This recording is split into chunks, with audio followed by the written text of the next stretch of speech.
For years, religious scholars have thought the United States a region unconducive for miracles. Politics and loose women aside, history has proven a divine bias toward desert biomes with figures like Jesus of Nazareth, the Prophet Muhammad, and Lady Guadalupe. Atheists have long cited this sanity skew as evidence against the existence of higher power, claiming that it is no coincidence that mirages and divine intervention share the same breeding grounds.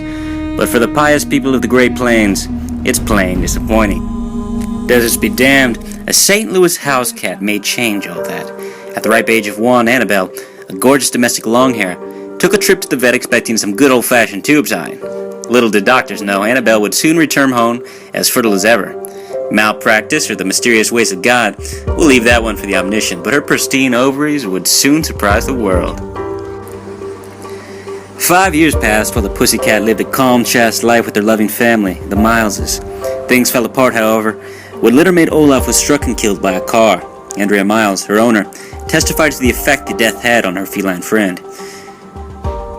As far as I'm concerned, Annabelle was a changed cat. Her beautiful white coat went a bit gray, and she just meowed all day long. I like to think she's preaching the good word. But that wasn't all. Annabelle soon gained 10 pounds, and veterinarian David Chow confirmed it wasn't just emotional eating. To be honest, I had never worked with a pregnant cat before, but the x-rays proved it. What a little bundle of joy. What had happened? Annabelle's primary caretaker, Andrea Miles, was outraged with her local veterinarians, but she claimed that her wrath subsided when God approached her in a Chantex-fueled dream. All I heard was this booming voice that said, "Don't be afraid. Your cat is with Kitten. Your cat is with Kitten." I knew right there I was dealing with Immaculate Conception.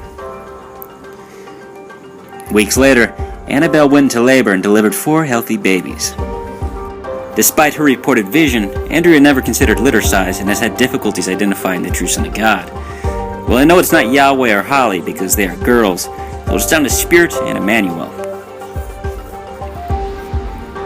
The St. Louis local isn't the only one stumped, and so we turn to famed philosopher De Selby to answer our existential questions.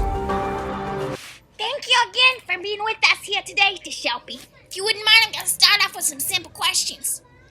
Why St. Louis? Has God abandoned his own frontier for the Middle East? I just want to thank you for having me on. As you might imagine, my professional life has taken a hit ever since I came forward with this idea that Jesus might be reincarnated in a cat. To answer your question, yes, well, not to toot my own horn of Jericho, but I've long predicted that global warming would end God's divine proclivity for the Middle East, as you put it. Yeah, but a little bit of a stretch, don't you think, De Shelby?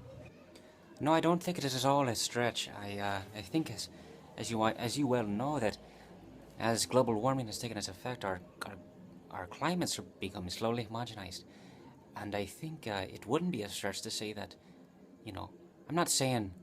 What I'm not saying is that a prophetic polar bear, is going to emerge from Antarctica and preach the good word of the Lord. I'm not saying that, but I'm saying if God has had this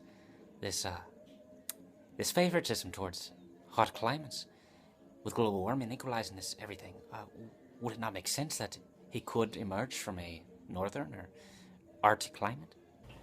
Well, I'll tell you, De Shelby, you are a much more learned man than I. So tell me, are there any historical precedents for this sort of thing? A crossbred Christ, perhaps? Well, historical precedents, well, yes, of course. The ancient Egyptians revered felines as near gods.